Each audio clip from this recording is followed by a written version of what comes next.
Texas, 1945.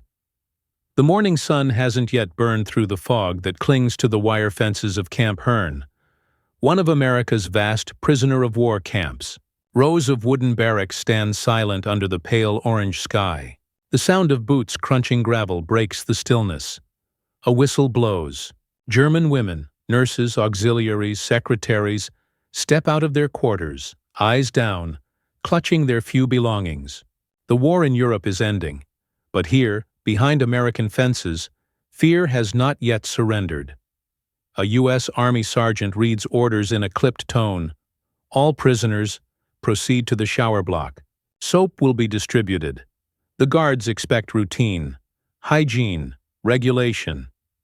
But as the first lines of women approach the tiled room, something shifts.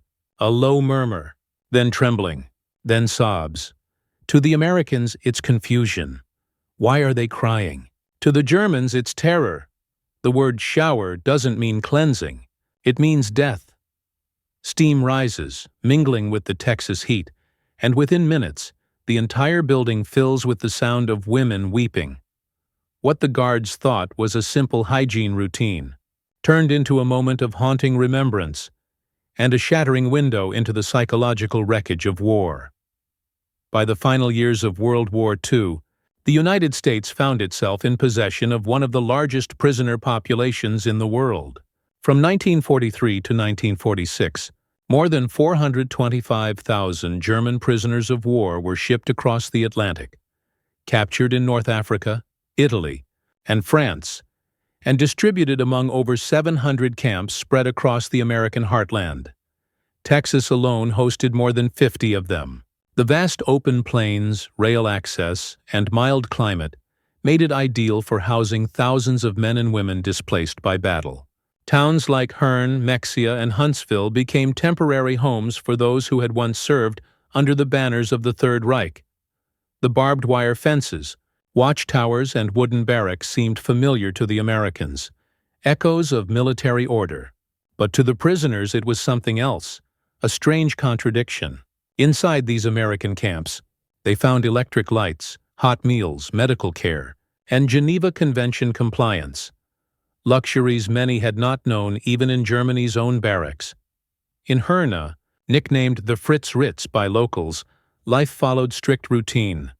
Roll call at dawn, work details in the fields, lectures, Red Cross inspections.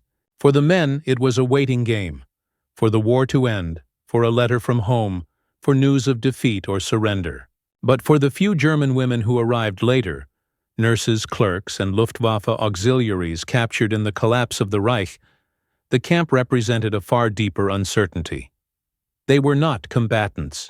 Most had been part of administrative units or military hospitals. Some were members of the Bund Deutscher Mädel, others nurses from bombed-out cities like Dresden or Hamburg. Their capture had been sudden. Surrender to advancing Allied troops, transport across oceans, and then Texas. When they stepped off the train, many expected brutality. For years they had been told that Americans, like the Soviets, were barbarians, that prisoners would be tortured, mutilated, or executed. The propaganda films of Joseph Goebbels had painted an apocalyptic image of Allied captivity. Women violated, men enslaved, and no mercy for Germans. But the truth that greeted them was disorienting. American guards offered water, canteens, cigarettes, some even smiled. It wasn't kindness they could trust, not yet, but it was enough to confuse them. The barracks were simple, but clean. The rations were adequate.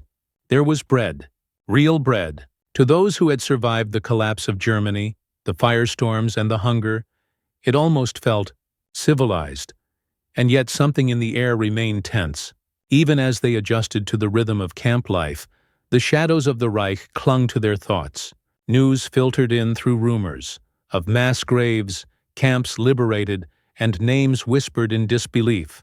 Auschwitz, Majdanek, Dachau. Most didn't know what to believe. Some refused to. To the American soldiers, the German POWs were the defeated enemy. But they were also human beings under their care.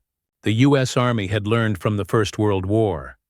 Prisoners must be treated well, not out of sentiment, but out of policy and principle. Each camp was run under the Geneva Convention of 1929, with inspections by the Red Cross and oversight by the War Department. In Texas, the POWs worked, picking cotton, harvesting crops, repairing roads.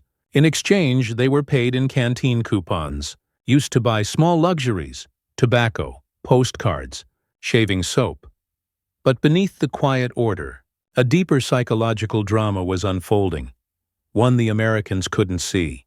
The German captives, especially the women, carried an invisible inheritance from the war, fear wrapped in indoctrination. They had lived through years of propaganda that equated surrender with death and captivity with dishonor.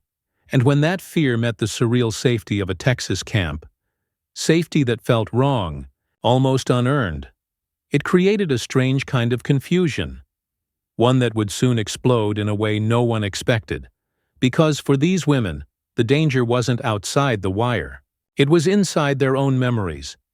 And those memories would resurface the moment they were told to do something as ordinary as take a shower.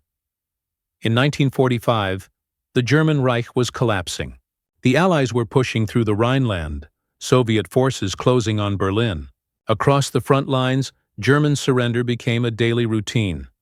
Battalions disarmed, convoys captured, hospitals evacuated. And with each new prisoner transport sent overseas, the myth of Nazi invincibility eroded further. But even as the war crumbled, Goebbels' propaganda machine refused to die quietly. For years, it had saturated every newspaper, classroom, and cinema reel. It told Germans that their enemies were not soldiers but monsters. Americans and British were said to burn prisoners alive, to execute nurses, to mock the faith and purity of the German nation. Those lies followed the captured women across the Atlantic. When they arrived in the U.S., their minds were filled with images of torture and death. Some were so convinced they would be shot that they carried cyanide capsules hidden in their clothing, the last remnants of Hitler's honor code. The journey to America itself was a psychological trial. They were loaded onto troop ships, escorted by U.S. destroyers through U-boat-infested waters. The ships were dark, crowded, and silent, except for the hum of engines and the whispers of those who had seen Europe burn.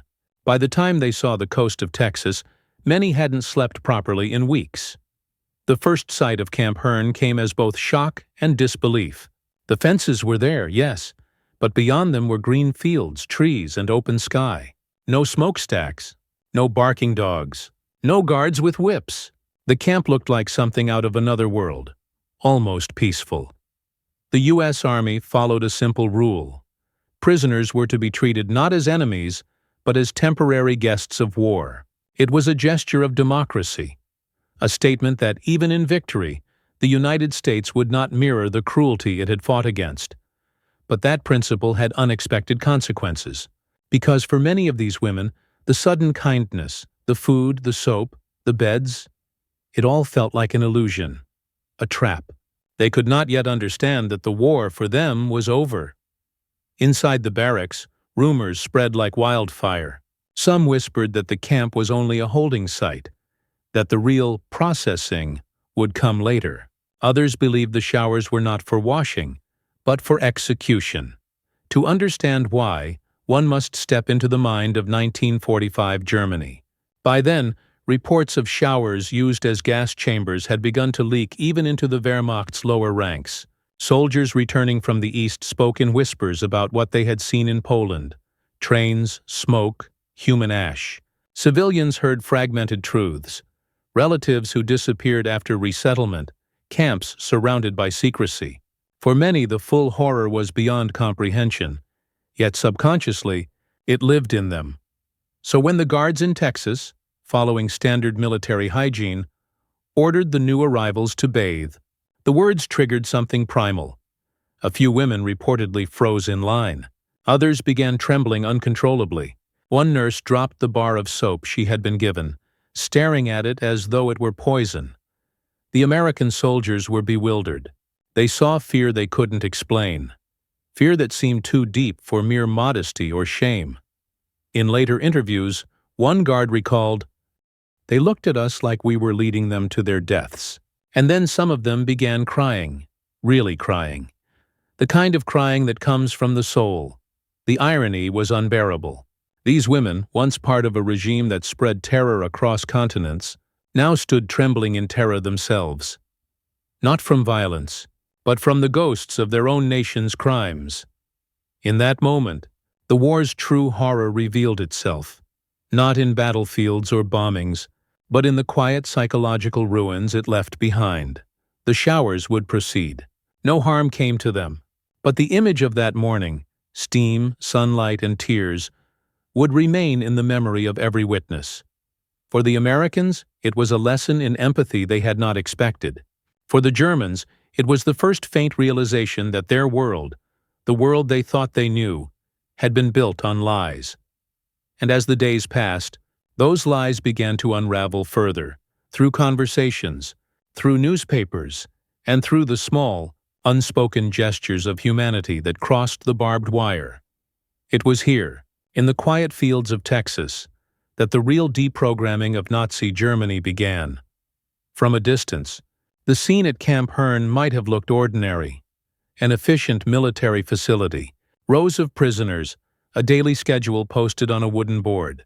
Yet beneath that calm routine lay a tangle of human emotions, invisible to any report. The women inside those fences were no longer enemies or soldiers.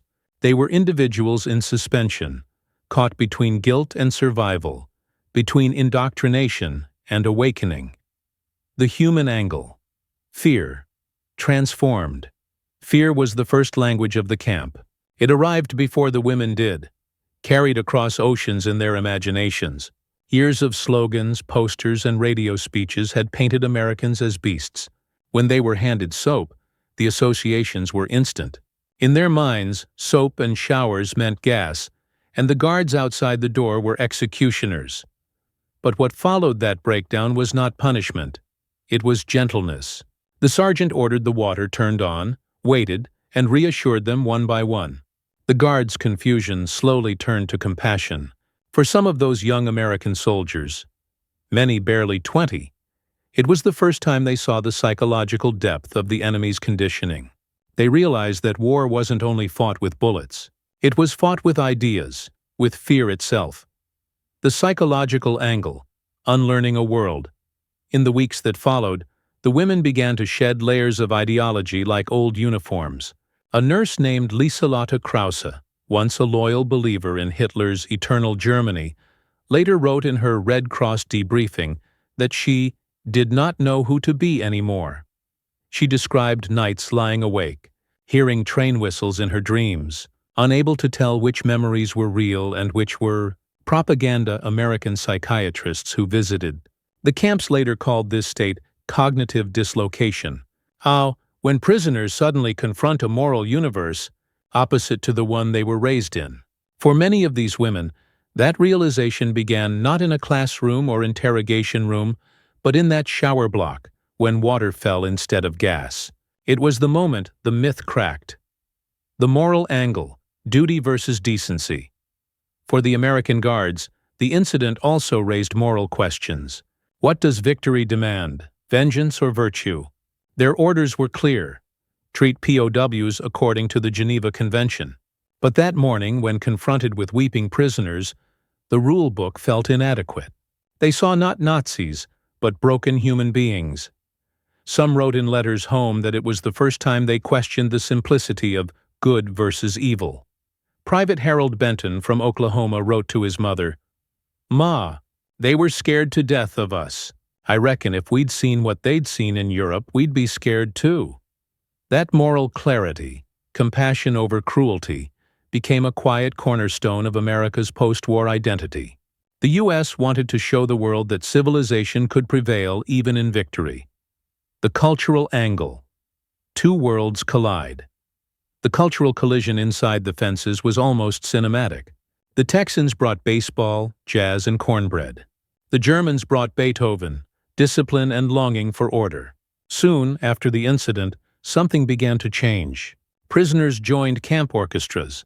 They painted murals, organized theater nights, even built small gardens beside their barracks. To outside observers, it looked like re-education, but it was more subtle, a rehumanization. Every laugh, every song, every shared moment chipped away at the fear that had once controlled them. The camp chaplain, Reverend William Harris, wrote in his diary, "I have seen repentance without confession. They don't speak it, but they live it, quietly." Even the local Texans, once suspicious of the POWs, began to soften.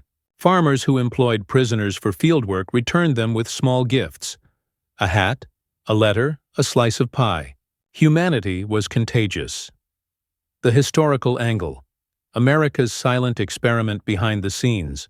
Camp Hearne was part of a larger American experiment. Operation Cooperation. The effort to prove that humane treatment could break totalitarian conditioning better than violence ever could. The War Department used these camps not only to house prisoners, but to observe how ideology erodes under exposure to freedom, fairness, and dignity. The Texas camps became laboratories of post-war psychology. Reports filed to Washington detailed how prisoners reacted to American newsreels, food, and fair treatment. One memo concluded simply, "They begin to think again." For German women, the process was slower. Their trauma ran deeper, their guilt more complex. Many had been witnesses, not perpetrators, yet still carried the shame of the Reich's crimes. The shower incident became a microcosm of that inner conflict. Terror rooted in complicity, fear intertwined with memory. And through that lens, what happened in the Texas sun was not a scandal but a revelation. That even indoctrination could not fully erase empathy. By the end of that first month, the guards no longer saw them as enemy women. They saw them as victims of a war that consumed both sides. The showers still ran each week, but now there was no crying, only silence, and sometimes quiet laughter. The war was ending overseas, but here in Texas, something more profound was happening.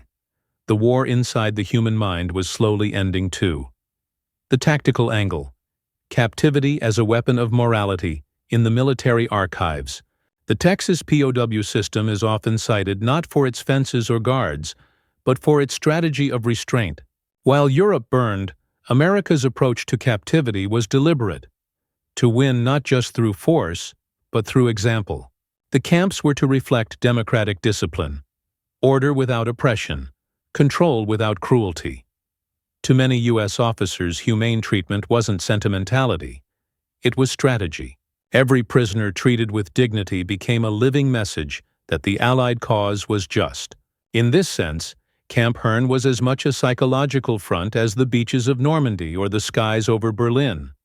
When the women broke down at the showers, the camp command didn't respond with anger. No punishment, no lectures. Instead, they introduced German-language explanations, made daily routines transparent, and even allowed Red Cross volunteers to assist with cultural mediation. It was subtle, but deliberate. Show the prisoners that the enemy they feared was capable of compassion. That single moment, the misunderstanding over soap, accelerated America's silent war for moral legitimacy. In a conflict defined by atrocity, restraint became the weapon that truly disarmed the defeated. The cultural angle. Life between fences in the weeks after the incident. The women of Camp Hearne began to rebuild fragments of their identity. The camp's library stocked Goethe, Schiller, and translated American novels. A small band was formed, playing folk songs that drifted through the barbed wire on Sunday afternoons. The Americans allowed them to celebrate Christmas 1945, complete with candles and a handmade nativity. That night, one of the guards noted in his journal, "They sang Silent Night in German. It didn't sound foreign, it sounded human." Culture became the invisible bridge between captor and captive. Through music, literature, and conversation, the women encountered the broader world that the Reich had hidden from them. They saw photographs of liberated cities, of Allied nurses helping German children, of American families writing letters to prisoners they'd never met. One by one, myths dissolved. They learned that America had no death camps, that shower did not mean gas, and that soap was simply soap. The ordinary became sacred again, proof that the world beyond fear still existed. And in a quiet reversal, these women, once trained to serve a regime built on purity, began to understand cleansing not as ideology, but as renewal. The symbolic angle: soap, water, and redemption. No object in that camp carried as much unintended symbolism as a bar of soap. To the Germans it represented extermination, the false promise of hygiene used to mask genocide. To the Americans, it symbolized the opposite: cleanliness, civilization, order. When those two meanings collided, it revealed the full psychological wreckage of the war. Two cultures, both believing in cleanliness, had turned it into opposite moral tools, one to purify humanity through murder, the other to preserve it through decency. So when the guards distributed soap and the women wept, it wasn't just misunderstanding. It was a collision of moral languages, one corrupted by totalitarianism, the other struggling to remain humane. That moment, historians now argue, was the moral fulcrum of the POW experience in America. It exposed how deeply the Nazi system had poisoned even symbols of innocence. It also showed how human empathy, unarmed and unforced, could begin to wash that poison away. The leadership angle: quiet decisions of conscience camp. Hearne's commanding officer, Lieutenant Colonel Joseph Kilgore, faced a dilemma. His orders were to maintain discipline, prevent escape, and follow regulations, not to conduct moral rehabilitation. Yet he understood that the war had created more than physical prisoners. It had created psychological captives. After the shower incident, Kilgore authorized a subtle change. POW orientation sessions would include plain explanations of camp operations, medical procedures, and hygiene routines. Translated, slow, respectful. He told his men, "We can't undo what they've seen, but we can show them what we're not." Those decisions were never written into official doctrine, but they spread. Similar policies appeared in Camp Swift and Camp Mexia. The U.S. military had learned a rare wartime truth: clarity and respect could neutralize fear faster than weapons ever could. Years later, when interviewed for a post-war study, Kilgore said, "They came to us as enemies. They left as witnesses. The symbolic enemy." What America learned. The Texas camps changed not only the prisoners but the guards themselves. For young American soldiers who had grown up hearing about Nazi cruelty, the experience complicated their sense of victory. They began to see that propaganda was not just a German disease, it was a human vulnerability. The incident at the showers became a quiet lesson whispered through the ranks. The line between civilization and barbarism is thinner than anyone admits, and holding that line, through restraint, through compassion, was the truest test of victory. In later decades, historians of the U.S. War Department would point to Camp Hearne as a case study in psychological reconstruction, how treatment could become a tool of transformation. The Texas showers became shorthand among military sociologists for the moment when war's moral polarity reversed, when the victors, by choosing humanity, reclaimed the soul of the century. By the time the spring of 1946 arrived, the camp's barbed wire had begun to rust. Prisoners were preparing for repatriation. The air of fear had vanished, replaced by something quieter: resignation, perhaps even gratitude. And yet, as one Red Cross officer wrote in his final report, they still cried sometimes at the smell of soap. Some wounds don't close in peace, but for America, the message was clear. The true strength of democracy lies not in how it fights a war, but in how it treats its enemies after it. The next part of this story would bring that truth to its most human test: the day of the breakdown itself. It was a clear morning in early March 1945. The Texas sun already beginning to warm the dusty yard outside Camp Hearne's barracks. Inside the camp, the routine was predictable, the kind of order that kept thousands of minds from wandering too far beyond the fences. That morning, a new group of prisoners, mostly women, had just arrived from a processing station in New York. They were thin, exhausted, and silent, their eyes hollowed by weeks of uncertainty. Many were former Wehrmacht nurses, others clerical staff from the Luftwaffe. All carried the same invisible weight: the collapse of the Reich and the ghosts of cities reduced to rubble. The guards had prepared for another routine intake. Showers were mandatory for all new arrivals. Hygiene checks were part of the Geneva Protocols to prevent lice, infection, and disease. For the Americans, it was procedure. For the Germans, it was something else entirely. The women were lined up in groups of 20. They were handed towels, clean uniforms, and small bars of soap stamped with U.S. Army Supply Corps markings. A corporal read the instructions slowly in English, then repeated them in broken German. Warm water. 10 minutes. Leave clothes outside. Soap provided. At first the prisoners stood still.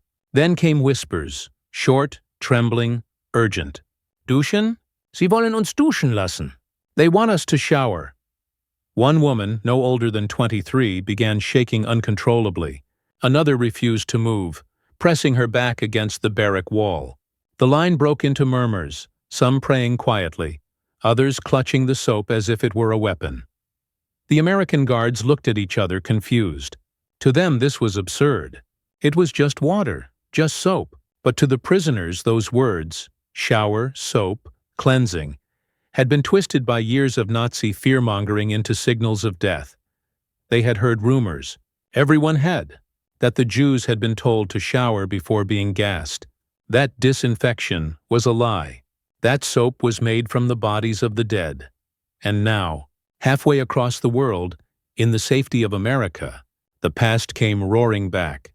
When the doors to the shower building opened, steam rolled out into the dry morning air. The hiss of water through pipes echoed like memory, and that was when it broke. One woman let out a piercing scream. Another dropped to her knees, clutching the floor. Within seconds, dozens were crying, gasping, trembling, refusing to move. The guards tried shouting over the chaos. "Nothing's wrong. It's clean water." But the words meant nothing. They didn't trust the language, the uniforms, or even reality itself.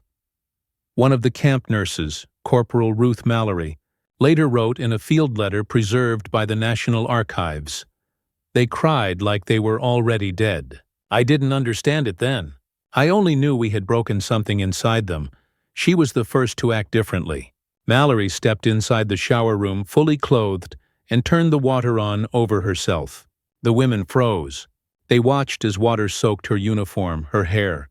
No gas, no smoke, no death. Just water. Then she smiled. A small, hesitant gesture, and said in slow German, "Sehen Sie, nur Wasser.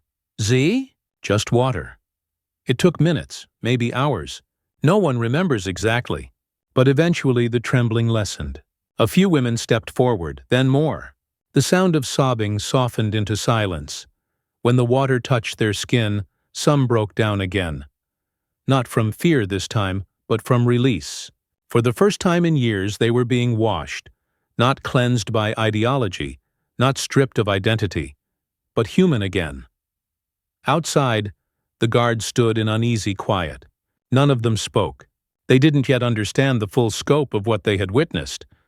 Only that something profound had happened, something beyond orders or discipline. When the last group emerged from the shower block, their faces were pale but calm. A few clutched their towels tightly. Others walked barefoot in the dust, eyes unfocused. No one spoke for hours. Later that evening, Camp Commander Lieutenant Colonel Kilgore convened his staff. He wanted reports, explanations, clarity. But all they could offer were fragments. That the women thought they were being executed. That the mention of showers had triggered panic. Kilgore, a man of order and precision, listened silently. Then he said almost to himself, "Fear travels farther than any army." The next morning, new procedures were written. Bilingual notices for all medical and hygiene routines. Guards were instructed to explain every step, to avoid commands that might echo the language of the camps in Europe. It wasn't policy, it was decency. That night, Kilgore wrote in his personal logbook, "We came here to guard prisoners. Instead, we guard ghosts." The camp slept uneasily that night.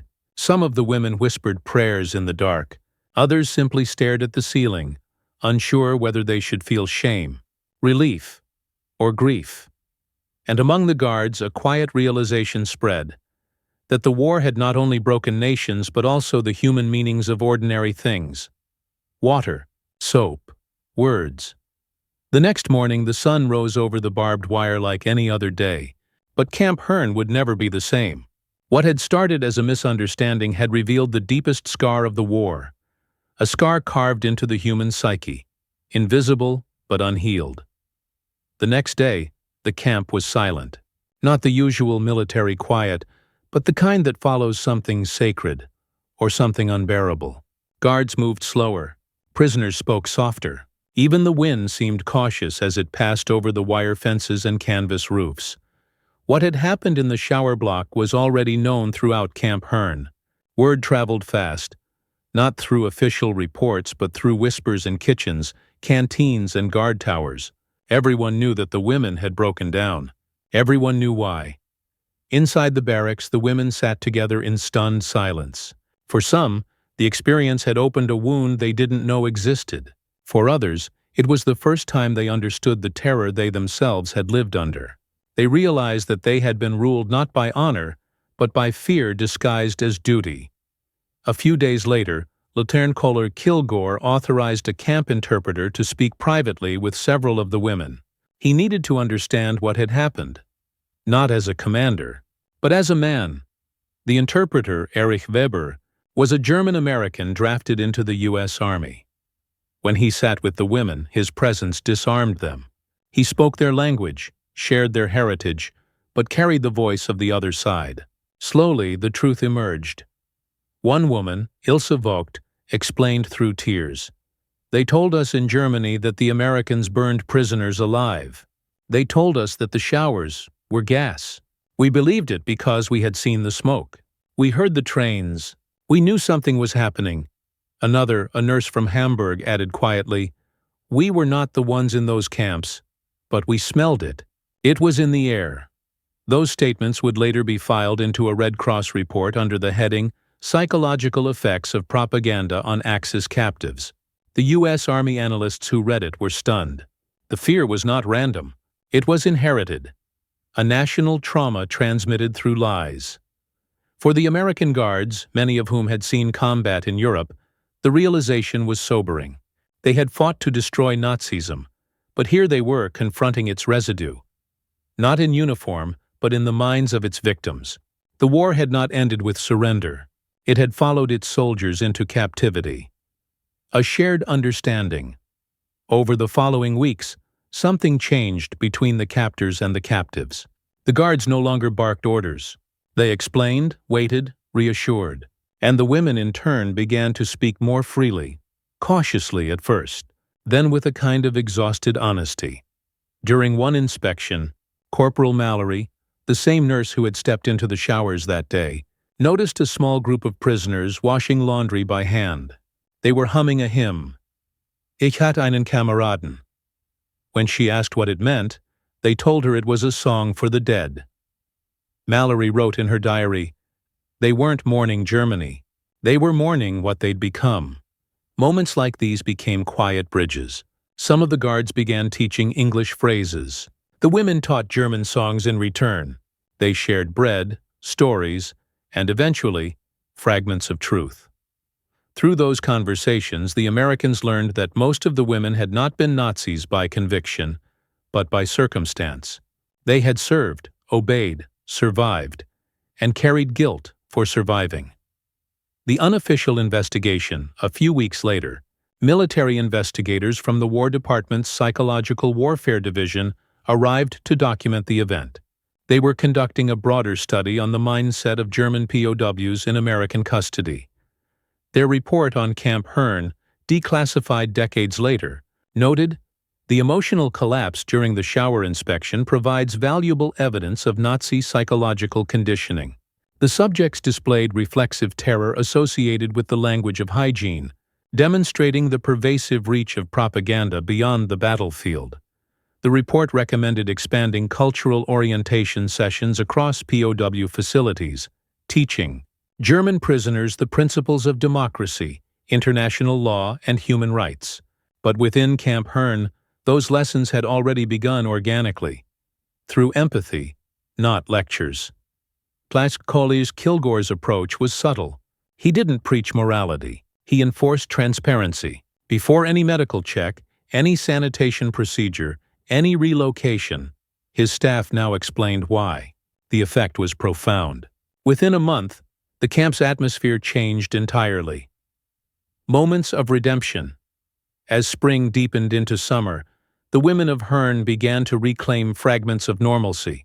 They worked in the camp gardens, wrote letters home, and even volunteered in the infirmary. The Americans noticed a shift. Not obedience, but cooperation.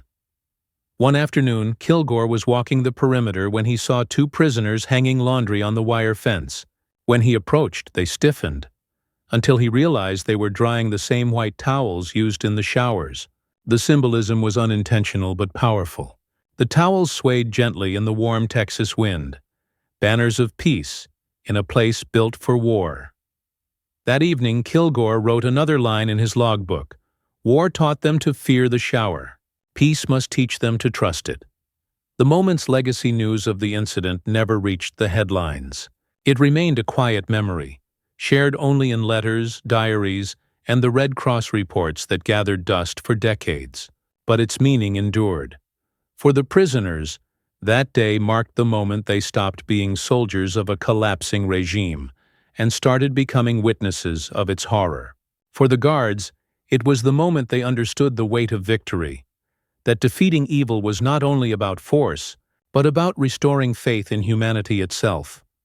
In years to come, historians would look back at Camp Hearne as a symbol of America's moral paradox, a nation capable of great destruction, yet striving for decency even toward its enemies. The shower incident became a metaphor for the cleansing of ideology, not through punishment, but through compassion. When the camp chaplain, Reverend Harris, conducted his final Sunday service before the prisoners' repatriation, he said one simple line: "We have all been washed by this war, some by blood, some by water. But may we all come out cleaner." Silence followed, and for the first time, the women bowed their heads not in fear, but in understanding. When they left Texas months later, most never spoke of that morning again. But every now and then, a letter arrived, written in careful English, signed with a name that had once been behind barbed wire. They always ended the same way: "Thank you for showing us the truth." By the summer of 1945, the war in Europe was over. The radio crackled with the words the world had waited for. Germany has surrendered unconditionally. Inside Camp Hearne, the news spread slowly. Some prisoners wept, some stared blankly, and others simply exhaled, as if a weight too long carried had finally collapsed. But peace did not erase the memories of that March morning. The shower incident had left a quiet but permanent mark on the camp, one that would shape everything that followed.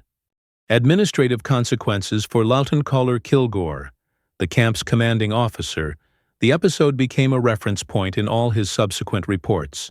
He formally submitted a memorandum to the War Department titled Psychological Sensitivity in Captive Populations. In it, he urged the inclusion of cultural briefings for all guards working with Axis prisoners, not as a matter of sympathy, but of efficiency. He wrote, "Fear breeds disorder faster than hunger. The enemy's mind must be understood, not just contained." His recommendations circulated quietly through the chain of command and eventually influenced U.S. Army psychological operations manuals issued in 1946.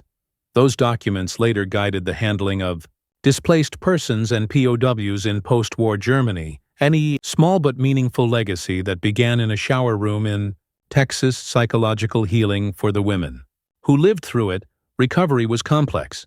They had come to the United States terrified of death, only to find a strange, confusing safety. But that safety came with guilt. Many began to question everything they had believed in. Some refused to talk about the war entirely.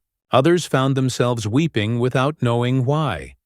A Red Cross counselor stationed at Hearne, Margaret Evers, recorded her impressions in a private field journal. They are polite, quiet, almost painfully so. They smile when spoken to, but behind their eyes there's a grief that language can't touch. They are alive, but haunted by what others did in their name. To help ease the transition, the camp introduced voluntary English classes and letter-writing programs. The goal was simple: to reconnect the captives to a future beyond the war. For the women, those small acts of normalcy, learning to say thank you in English, receiving a letter from home, became steps toward rediscovering humanity. Shifts among the guards. The Americans, too, were changed. Many of the guards were young. Farm boys, students, small-town men who had joined the army to fight tyranny. But after that day in the showers, their sense of what the enemy was began to shift. Private Benton, who had once written home about Krauts and duty, sent a different kind of letter after the incident. "I don't know what to make of it anymore. They're just people, scared like us. If this is victory, it feels heavy." His words reflected a quiet transformation spreading through the ranks. The realization that even the enemy had suffered under the same machine they fought to destroy.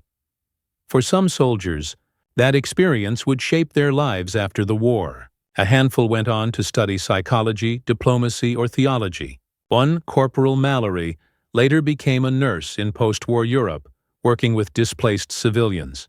When asked why, she said, "Because I once saw what fear can do to a person, and I saw how water could wash it away." The academic and military response. In late 1945, a small group of military psychologists published a paper in an internal review titled Symbolic: Conditioning in Captive Populations. It cited the Texas incident as a demonstration of associative trauma, proof that propaganda and fear could alter human perception so profoundly that even a gesture of kindness could trigger terror. The report concluded with a line that would later be quoted in multiple post-war studies. To rebuild peace, one must first rebuild meaning. That became the unspoken mission of the camp: to restore meaning to those who had lost it, on both sides of the wire. By early 1946, the U.S. government began preparations to repatriate thousands of POWs. But for those who had lived through the Texas showers, the idea of going home carried mixed feelings. Germany was in ruins. Their nation's crimes were coming to light. And yet, for many, the true shock was realizing that their enemy had treated them better than their own regime ever had. When the trains finally arrived to take the prisoners home, Camp Hearne stood under a hot Texas sky. The war was over, but for those leaving, peace felt uncertain. A fragile word without shape or promise. The women gathered their few belongings: letters from American guards, photographs taken in the camp garden, hand-stitched scarves made from discarded uniform fabric. They lined up beside the rail cars waiting to board. The same guards who had once watched them behind barbed wire now helped them carry their suitcases. Some shook hands. Some cried. Lieutenant Kilgore stood by the loading platform, hat in hand. He had commanded soldiers in battle and prisoners in captivity, but never had he seen a farewell like this. He later wrote in his logbook, "They arrived afraid of our showers. They leave with tears for our kindness. That is the strangest victory I have ever known." Return to Germany. When the women arrived back in Europe, Germany was a wasteland. Cities lay in ruins, families were scattered, and the once mighty Reich had become a nation of rubble and silence. The women were processed through British and American-controlled zones, questioned and debriefed before being sent to what was left of their hometowns. Some found no home at all. Hamburg was a sea of bricks. Dresden gone. In letters preserved by the German Red Cross, several former Hearne prisoners described the return journey as coming home to ghosts. For many, the hardest part was explaining where they had been and what they had experienced. They spoke of fair treatment, of food, of compassion, but few wanted to hear it. In a Germany divided between guilt and denial, kindness from the enemy did not fit the narrative. One former auxiliary, Elfriede Hansen, wrote in 1947, "I told my neighbor that the Americans gave us soap, real soap, and that we cried. She said I was lying, that no one would treat Germans that way. I didn't argue. I just went quiet." America's reflection across the Atlantic, the story of the showers faded quietly into obscurity. It never appeared in newspapers or official histories, yet among those who served at Camp Hearne, it lived on in private letters and reunion conversations. For the U.S. Army, the lesson endured. The Hearne Protocol, as some officers informally called it, became a model for later POW and refugee management. It emphasized clarity, transparency, and the psychological care of captives.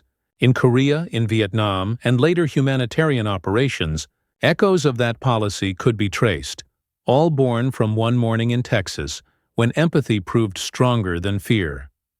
Echoes in the post-war years. In 1952, a historian named Dr. Raymond Kuhlman visited the now-abandoned Camp Hearne site. Weeds grew through the old barracks. The guard towers had been dismantled. Only the concrete foundations of the shower block remained. Kuhlman interviewed locals who still remembered the war years. One farmer recalled the women POWs working in his fields. They were scared at first. Then they'd hum songs. My wife would bring them lemonade. I never thought of them as Nazis, just girls who'd lost their way. Kuhlman's later article in the Southwestern Historical Quarterly called the Texas POW program an unspoken victory of conscience.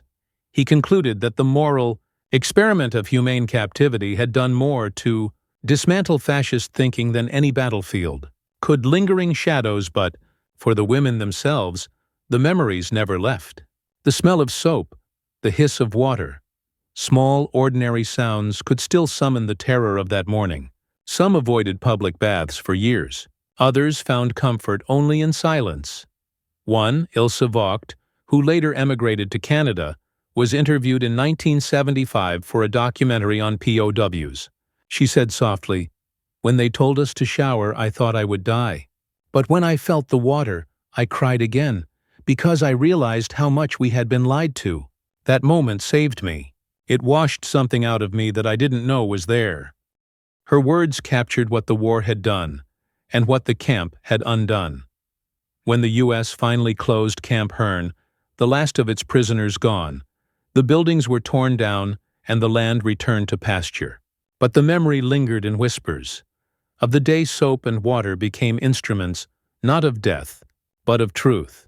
For those who had stood trembling at the door of the shower, it was not just the beginning of cleansing. It was the beginning of believing again. In decency, in mercy, in the idea that humanity could survive even its darkest war. The war ended, but the echoes of that morning in Texas never did.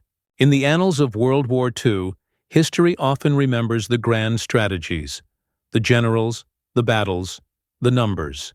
Yet history's truest revelations live in its quietest places, in the trembling of hands, in the breaking of voices, in the tears shed beneath the hiss of a shower. The women who entered the camp as prisoners were not heroes or villains. They were the ordinary faces of a world deceived. They had believed in a system that worshipped death as purity and fear as loyalty. And yet, thousands of miles from home, it was an act as simple as a shower, warm water falling from clean pipes, that began to wash away years of poison. For the Americans, it was a moment of reckoning. They saw that winning the war militarily was not enough. Victory meant restoring the moral order that fascism had tried to destroy.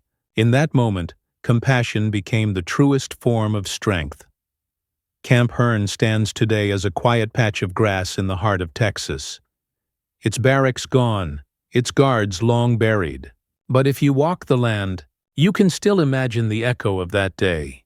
Steam rising, sobs breaking, and two sides of humanity colliding under one fragile truth, that even in war, decency survives. The irony remains almost biblical. The same act that once symbolized extermination, the shower, became in Texas a ritual of rebirth. Not through religion, not through forgiveness, but through the simplest realization that water can cleanse the body, and empathy can cleanse the world. When historians speak of the war's moral frontiers, they often cite Nuremberg, Hiroshima, or Berlin. Yet, in a forgotten corner of Texas, the truest test of civilization was fought and quietly won. Not with weapons or flags, but with a bar of soap, a moment of fear, and the courage to remain human. Because in the end, the greatest victory of World War II was not just the defeat of tyranny. It was the rediscovery of mercy. If this story moved you, share it. Not for the war, but for the humanity that survived it. History isn't just dates and battles. It's moments like this, when compassion proved stronger than fear. Don't let them be forgotten.